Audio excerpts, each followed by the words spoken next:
waxaan rabaa inaan wax kasta cuno. waxaan ahay ninka ugu jirmiga weyn adduunka. 2 saacadood oo kasta waxbaan cunaa.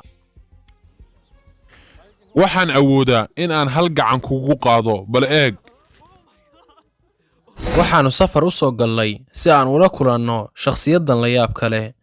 waa kuma shakhsiga ugu jirmiga weyn aadamaha dunida jooga maanta? maxayse tahay sirta ka dambaysa awooddiisa noocan ah oo la yaab kale? horey ma u maqashay gaangistarka reer Baakistaan ee Khan Baba? waxaan kugu sheegi doonaa muuqaalkan arrimo mucjiso ah oo aadan horey uga maqal.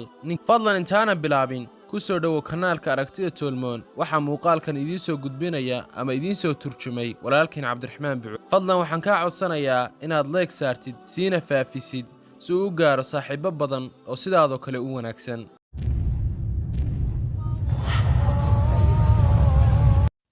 dadka qaar waxa ay leeyihiin awood la yaab leh oo mucjiso ah. My name is Khan Baba. magacaygu waa Khan Baba. waxaan ahay 440 kilogaram. sidoo kale waxaan ahay ninka ugu jirmiga weyn adduunka. kani waa gaangistar u dhashay waddanka Baakistaan. waxaan ku dhashay magaalada Mardaan ee dalka Baakistaan. waxaan ahaa mid dagaalka aad u jecel, iskuna daya wax walba inuu awood ku maquuniyo sidan oo kale.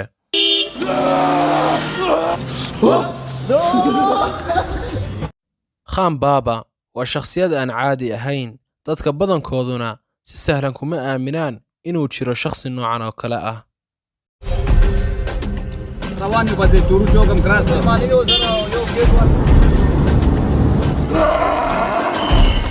waxaanu safar u soo galnay si aan ula kulanno shakhsiyadan la yaabka leh. waxaanu nimi gurigiisa. waxaa hortaagan ilaalo aad u tiro badan.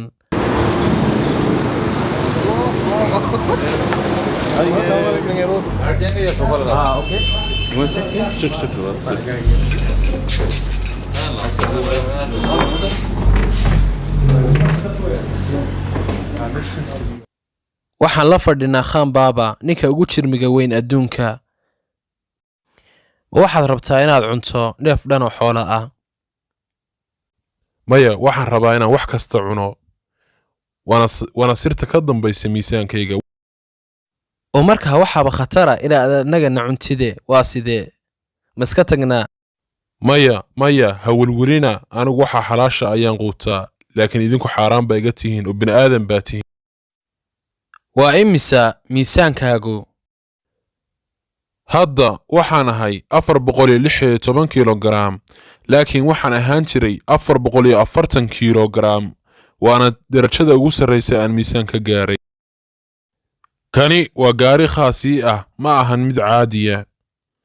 si gaar ayaa laygu soo sameeyey, waxaana laga keenay waddanka Jabaan.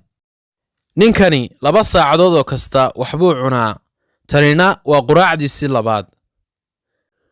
maya tani waa quraacdaydii afraad. kaasi waa billad uu ku guulaystay, taasoo ah musaaraco.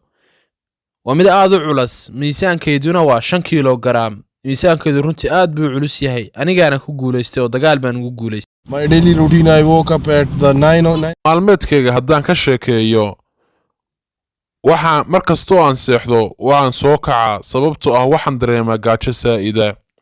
waxaa jira mushkilad iga haysata hurdada, taasoo ah in mar walba calooshayda ay u baahan tahay cunto. mararka qaar habeenkii baan kacaa, markaasaan waxaan cunaa fawaakih. maalin kasta oo aan soo kaco, waxaa lay diyaariyaa suxuun badan oo ay dhexdooda yihiin hilib, digaag, kuwaasoo ii diyaarsan si aan u cuno marka aan indhaha kala qaado. waxaan maqlay inaad maalintii cuntid 5 digaaga iyo 38 ukuna. hadda 25 baan cunaa, laakiin 38 ma cuno, waan khafiifiyey. waxaan cuni jiray awal 7 ilaa 6 nin inta ay cunto. 2 saacadood oo kasta waxbaan cunaa. tani waaba cunto fududoo waa bariis khafiif ah. wax cuntid kadib ma dagaal baad u baxaysaa? haa.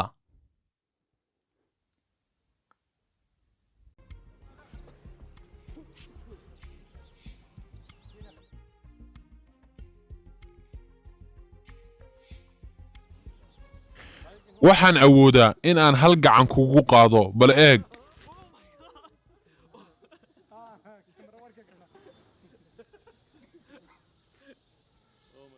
hadda ay weydii waxaad su'aali weydiin lahayd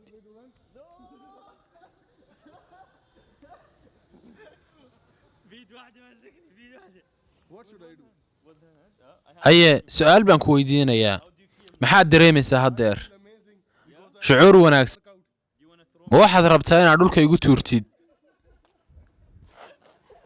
soo kac haalkii ninkii cagaarka ahaa sidee noloshaadu ku bilaabatay nolosheedu waxay ku bilaabatay in dhaqankayagu uu ahaa in ilmaha yar la tababaro oo weliba lagu yidhaahdo waxaad noqotaa dagaalyahan khatara sidaas ayaan waxaan ku noqday wiil dhallinyaro ah ama ilmo yar oo jecel sida libaaxa oo kale in laga haybaysto oo loo istaago sidoo kale awoowahay waa dhiiri gelin jiray wuxuuna idhihi jiray khaan baaba magacaasi kayga rasmiga ma aha laakiin dhaqankayagii buu ahaa magacayga rasmiga waa khirsi xayaad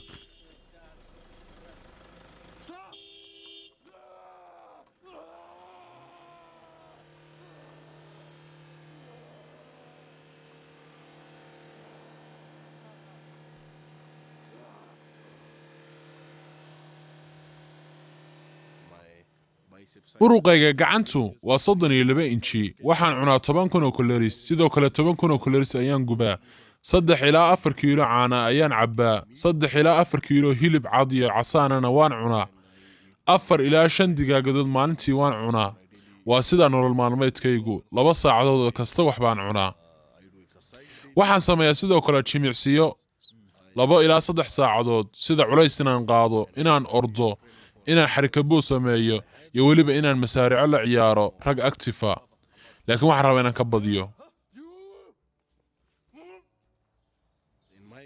markaan iskoolka dhigan jiray waxaan ahaa 80 kilogaram laakiin murqahaygu waa ay dhisnaayeen dufanku waa igu yaraa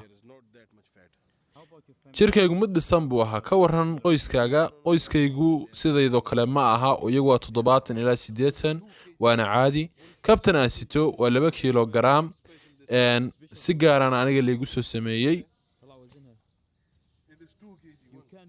bal ka waran haddaad qof ku garaacdid waxaa laga yaabaa inuu dhinto leedahay dadka yidhaahdaa ninkaasi ma jiro xaqiiqana maaha waxaan leeyahay jaxiimaha aadeen waayo anuu ma tixgeliyo waxay leeyihiin waayo nolosheeda anugu waan ku faraxsanahay fiidiyohaadkaygana waa loo jeedaa inaan xaqiiqo ahay cimrigayga intaa jiray weligay ma tixgelin afkaarta negatifka ah xitaa nebigu caleyhi salaatu wasalaam waxa uu sheegay wakhtigan oo kale inay dadku dad xum iman doonaan waxyaala xun ka hadlaya mucdamul basharkuna waa sidaa laakiin anu nisbadayda waxaan aaminsanahay in aanay saamayn oo inta positifeka keliya aan dhegeysto